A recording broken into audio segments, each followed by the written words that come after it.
ځوان چې کوم دی هغه تختولی شوی دی او دغه ځوان 2 میاشتې او 4 ورځې وشوې ده سره په فیسبوک د لارې بیا د واتساپ د لارې چې ده به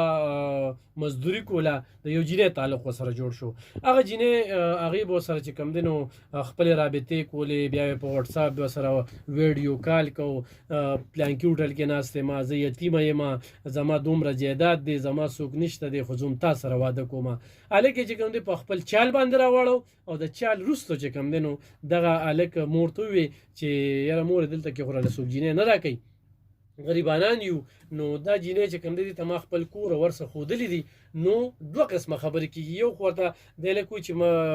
یو خو بیان راځي چې دی لک ورته خپله مالداري ښودلې ده خو بل د کور د مور نن چې کومه خبره وي ما چې ورسره خبرې وکړو نو هغوی چې نه مونږ ورته دا خپل کور ښودلی دي چې مونږ په دې کور کې کټ هم نشته هېڅ هم نشته دی خو د هغې باوجود چې کوم دی هغې زه په دې باندې خوښ کړم چې ستاسو دا نیک نیتي دا سپینې خبرې دا زما خوښې شوې نو زه تا سره واده کول غواړم نو ده دی لک په ځان سره بیا په بل ملاقات کې مور هم بوتله خو هغې وایي چې یاره زه ځمه اولته کې زه دا ځای ګورم او بیا به د هغې نه پس چې ځو دی چې څنګه تللی دی نو دی اغوا کړی دی نو چې اغوا کړی دی نو د دې پنجاب او د سند ترمنځ شکارپور یو سیمه ده دا شکارپور یو دا په سټیټ کې سټیټ دی دا داسې سټیټ دی چې دلته پاکستان کې څوک هم اغوا شي نو دا دغه ځای ته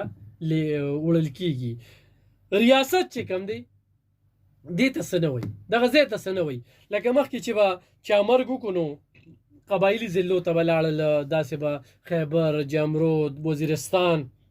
یا عموما یا باجوړ ته به لاړل هلته کې به د پولیس کار نو هلته کې به لیوي و د هغوی به خپل قانون و کوم ته چې تور قانون ویلی کېده هلته کې به اوس پکې پولیس رالل نو هلته کې باقاعده اف آی آر کېږي تاڼه د پولیس دی اګر چې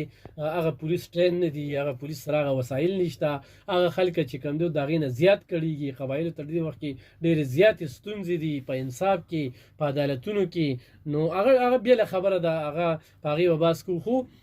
دلته کې چې کله دغه ځای ته دا دغه شوي دی نو باقاعده لوکیشن راغلی دی ځکه چې 15 پیرې دغه هلک د خپلې خور سره د خپلې مور سره خبرې کړي دي بیا یو ویډیو په دې سوشل میډیا په ټولنیزو رسنو باندې وایرل شوې ده چې د دغې کس په دې دواړو لاسونو کې ات کړی دی په خپو کې مت کړی دی یو کلاشینکوف والا ورته ولاړ دی او په کلاشینکوف هم وخي او په چوکه باندې هم وخي او دغه ته دا وایي کور ته دا وایي چې کور ته ده ووایه چې ماله 15 لکه روپۍ رولېږه اوس دغه 15 لکه روپۍ چې کوم دی هغه 15 لکو ته راغلی اوس 15 لکه روپۍ خو ورکړي نو دغه ځوان به راپرېږدي د دغه هلک 15 خویندې دي یو خور یې په نوښار کې واده شوې ده هغه خور سره ما نن خبرې اترې کولې نو هغه وایي چې زه 3 ورځې وګرځېدم مسلسل چا 10 روپۍ راکړئ چا 20 روپۍ راکړئ چا 10 روپۍ راکړئ په 3 ورځو کې ما 15,000 روپۍ راټولې کړئ دغه شان د تورنځو کې ولا ټکه پکه خلکو چانده وکړله خو څه 1 لک روپۍ چې کوم دی هغه جمع کړلې چې هغه 1 لک روپۍ جمع کړل نو چېرته 1 لک او چېرته 15,000 اوس کتونکو موږ په داسې ملک کې ژوند کوو چې تاسو به د ایمل ولي خان بیان اورېدلی وي چې دلته کې د دې صوبې